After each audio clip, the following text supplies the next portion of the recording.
आवाज़ जनता की में से मैं दतेश पावसार।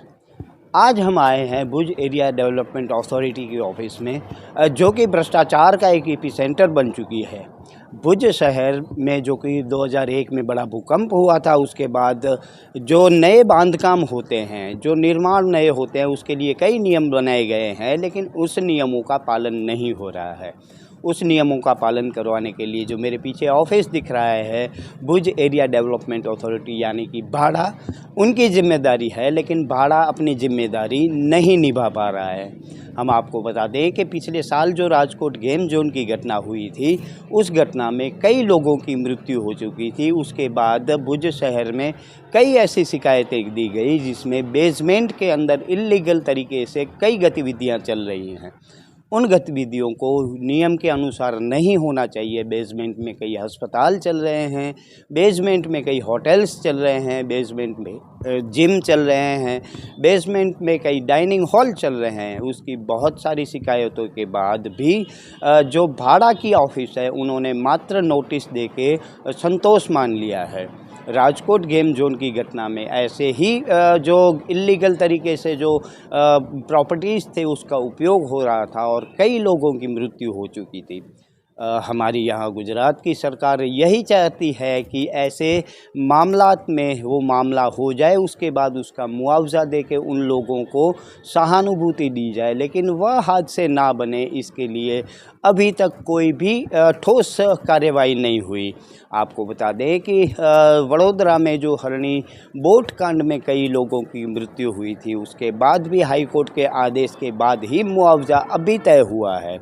तो आप सोचिए कि जो इल्लीगल तरीके से जो कंस्ट्रक्शंस किए गए हैं, उसका जो इल्लीगल उपयोग है, उस उपयोग से कितने लोगों को नुकसान होगा।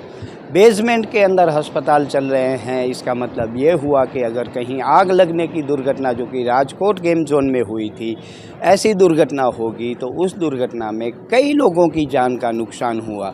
लेकिन वह नुकसान रोकने के बजाय जो एरिया डेवलपमेंट अथॉरिटी है, वह उन लोगों को नोटिस देके, बड़े बड़े मोटे प्रसाद लेके उन लोगों के खिलाफ कोई भी कार्रवाई नहीं कर रही है। हम आपको बता दें कि भुज शहर में 30 से 40 ऐसी प्रॉपर्टीज़ हैं जिसके खिलाफ शिकायतें की गई हैं, लेकिन उन शिकायतों को आज 7 से 8 माह गुजर गए, उनके खिलाफ कोई भी कार्रवाई नहीं हुई। फलस्वरूप आज की तारीख में वह 40 या 50, हालांकि ऐसी कई 100 प्रॉपर्टीज़ हैं, लेकिन शिकायतें कुछ 40-50 प्रॉपर्टीज़ के ख़िलाफ़ हुई हैं।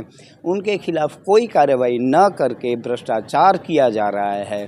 और हमें सूत्रों से जानकारी मिल रही है कि ऐसी प्रॉपर्टीज़ के मालिक हैं जो कि अभिमन होटल मालिक हैं, डॉक्टर्स हैं, बड़े बड़े जिम के मालिक हैं। उन्होंने बहुत मोटे मोटे व्यवहार किए हैं, मोटा पैसा दिया है। उस पैसे के एवज में उन लोगों के खिलाफ़ कोई भी कार्रवाई नहीं हो रही है। इसका दूसरा नुकसान यह हो रहा है कि उस प्रॉपर्टीज़ में जो लोग जा रहे हैं, उनके जान और माल का बहुत ही बड़ा नुकसान हो सकता है।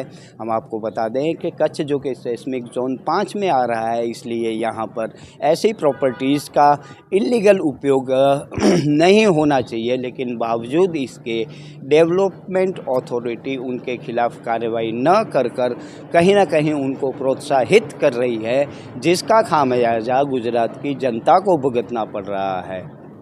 तो ऐसे हादसा न हो, वह रोकने में सरकार पूरी तरह से विफल हुई है। वो हादसे हो जाएं, उसके बाद ही सांप निकलने के बाद लकीरें पीटने का काम डेवलपमेंट अथॉरिटी कर रही है। यह हमें ज़मीनी स्तर पर दिख रहा है। नमस्कार, आवाज़ जनता की में से मैं दतेश पावसार। अगर आपको हमारी स्टोरी अच्छी लगे तो लाइक करें, अच्छी ना लगे तो हमें सुझाव दें, लेकिन सब्सक्राइब कीजिएगा ज़रूर। नमस्कार।